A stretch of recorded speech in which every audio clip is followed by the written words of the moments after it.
Hello friends, welcome back to my channel. இன்றைக்கும் நம்ம சேனலில் மகளிர் உரிமை தொகை ஸ்கீம் ரிலேட்டடான வீடியோ தான் நம்ம பார்க்க போகிறோம். ஸோ நம்ம சேனல் நீங்கள் ஃபர்ஸ்ட் டைம் பார்க்குறீங்கன்னா சப்ஸ்கிரைப் பண்ணிக்கோங்க. உங்களோட ஃப்ரெண்ட்ஸ் அண்ட் ஃபேமிலிக்கு என்னோட சேனலை ஷேர் பண்ணுங்கள். வாங்க வீடியோக்குள்ளே போகலாம். இன்றைக்கான வீடியோவில் நான் என்ன சொல்ல போகிறேன் அப்படின்னு பார்த்தீங்கன்னா, நிறைய பேருக்கு இன்னமும் அமௌண்ட் கிரெடிட் ஆகலை. அப்புறம் ஸ்டேட்டஸ் ஏற்கனவே ஒரு தடவை செக் பண்ணிங்க, ஆனால் மீண்டும் ஒரு தடவை இப்போ எல்லாரையுமே செக் பண்ண சொல்லியிருக்காங்க. உங்களோட நிராகரிப்புக்கான காரணம் மாற்றப்பட்டு இருக்கலாம் அப்படின்னு நிறைய பேர் சொல்லியிருக்கனால நீங்கள் இன்னும் ஒரு தடவை இந்த தடவை செக் பண்ணுங்கள். அண்ட் கூடவே பார்த்தீங்கன்னா, அப்பயும் எனக்கு எந்த ஒரு இதுவும் கிடைக்கல அப்படின்னா நீங்கள் புகார் கொடுக்கலாம். அந்த புகார் எப்படி கொடுக்கணும் அப்படிங்கிறத நான் அந்த வீடியோவில் டீட்டெயிலாக சொல்லியிருக்கேன். ஸோ கண்டிப்பாக ஸ்கிப் பண்ணாமல் பாருங்கள். மகளிர் உரிமை தொகை ஸ்கீமை பொறுத்த வரைக்கும் பார்த்தீங்கன்னா, 2023ஆம் ஆண்டு தொடங்கப்பட்ட இந்த திட்டமானது 2024 மே மாதம் இப்போ வரைக்கும் பார்த்தீங்கன்னா ரொம்பவே சக்ஸஸ்ஃபுல்லாக ரன் ஆகிட்டு இருக்குன்னு தான் சொல்லணும். இந்த ஸ்கீமில் பார்த்தீங்கன்னா ஏற்கனவே தமிழ்நாடு மாநில அரசு புதிய இணையதளத்தை வெளியிட்டிருந்தாங்க. https:/kmut.tn.government.in இந்த வெப்சைட் அஃபிஷியலாக வெளியிட்டிருந்தாங்க. இது மூலயமா பார்த்தீங்கன்னா உங்களோட ஸ்டேட்டஸ் செக் பண்ணிங்க. அண்ட் ஆல்சோ பார்த்தீங்கன்னா ரிஜெக்ஷனுக்கான காரணம் என்ன அப்படிங்கிறதையும் தெளிவாக அந்த வெப்சைட்டில் பார்க்கலாம். அது ரொம்ப பழசு அப்படிங்கிறதுனால இப்போ மீண்டும் அதை முயற்சி பண்ணுங்க, மாற்றம் ஏற்பட்டிருக்கலாம் அப்படின்னு கொடுத்துருந்தாங்க. நிறைய பேர் மேல்முறையெல்லாம் பண்ணியிருப்பீங்க. ஸோ அதனால் இடையில நிறைய பேர் பார்க்காம விட்டுருப்பீங்க. அதனால் இந்த மாதம் நீங்கள் கண்டிப்பாக செக் பண்ணி பாருங்கள். இந்த திட்டம் தொடர்பான பல்வேறு தகவல்களை பார்க்கலாம்.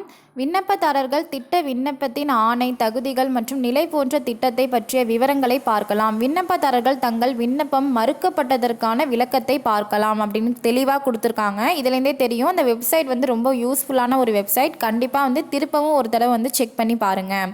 அப்போ தான் உங்களோட நிலை எப்படி இருக்குது, உங்களோட விண்ணப்பத்தில் ஏதாச்சும் ஒரு மாற்றம் ஏற்பட்டிருக்கா, நிராகரிப்பு எந்த மாதிரி சேஞ்ச் ஆகிருக்கு அப்படிங்கிறத நீங்கள் ஈஸியாக தெரிஞ்சுக்கலாம். இந்த நிலையை நீங்கள் சரிபார்க்கணும் அப்படின்னா தேவையான ஆவணங்கள் விண்ணப்ப ஐடி, ஆதார் அட்டை எண், ரேஷன் கார்டு எண், பதிவு செய்யப்பட்ட மொபைல் எண், இதெல்லாம் ரொம்பவே முக்கியம். நான் உங்ககிட்ட இன்ட்ரொடக்ஷனில் சொல்லியிருந்தேன் புகார் எப்படி கொடுக்கலாம் அப்படிங்கிறத நான் வீடியோவில் சொல்ல போகிறேன் அப்படிங்கிறத நான் இப்போ நான் உங்ககிட்ட ஷேர் பண்ணிக்க போகிறேன். புகார் எதுக்கு கொடுக்கலாம் அப்படின்னு பார்த்தீங்கன்னா, ஏற்கனவே நீங்கள் ஸ்டேட்டஸ் செக் பண்ணியிருப்பீங்க. அதில் நிராகரிக்கப்பட்ட காரணம் உங்களுக்கு ஏற்றுக்கொள்ளப்படாததாக இருந்துச்சு அப்படின்னா நீங்கள் கண்டிப்பாக புகார் கொடுக்கலாம். ஃபார் எக்ஸாம்பிள் பார்த்தீங்கன்னா, உங்களோட நிராகரிப்பிற்கான காரணம் இன்கம் டேக்ஸ் ஃபைல் பண்ணியிருக்கீங்க அப்படின்னு கொடுத்துருந்தாங்கன்னா, நீங்கள் ஆனால் ஃபைல் பண்ணியிருக்க மாட்டீங்க. அப்படி இருந்தால் நீங்கள் தாராளமாக புகார் கொடுக்கலாம். என்ன அப்படின்னு பார்த்தீங்கன்னா, முதலில் அதிகாரப்பூர்வ வலைத்தளத்திற்கு செல்லவும். நான் ஏற்கனவே சொல்லியிருந்த மாதிரி kmut.tn.government.in அந்த வெப்சைட்டுக்கு போய்க்கோங்க. இணையதளத்தின் முகப்பினை திரையில் திறக்கப்படும். இப்போது முகப்பு பக்கத்தில் இருந்து புகார் விருப்பத்திற்கு செல்லவும். விண்ணப்ப படிவத்துடன் புதிய பக்கம் திரையில் தோன்றும். படிவத்தின் விவரங்களை உள்ளிடவும். தொடர்புடைய ஆவணம் ஏதேனும் இருந்தால் பதிவேற்றவும்.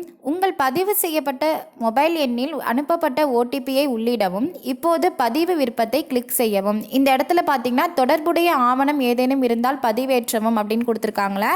இதில் இன்கம் டேக்ஸ் நீங்கள் ஃபைல் பண்ணலை அப்படின்னா நீங்கள் தாராளமாக நான் ஃபைல் பண்ணலை அப்படிங்கிறத நீங்கள் தனியாக ஒரு காப்பி மாதிரி எடுத்து இல்லைனா இந்த ஸ்கீமை பொறுத்த வரைக்கும் பார்த்தீங்கன்னா வெப்சைட் மட்டும் கவர்மெண்ட் சைட்லேருந்து வெளியிடலை, ஆப்பும் வெளியிட்ருக்காங்க. ஸோ ஆப் வெப்சைட்டை விட ரொம்பவே ஈஸியாக நீங்கள் யூஸ் பண்ணுற மாதிரி இருக்கும்.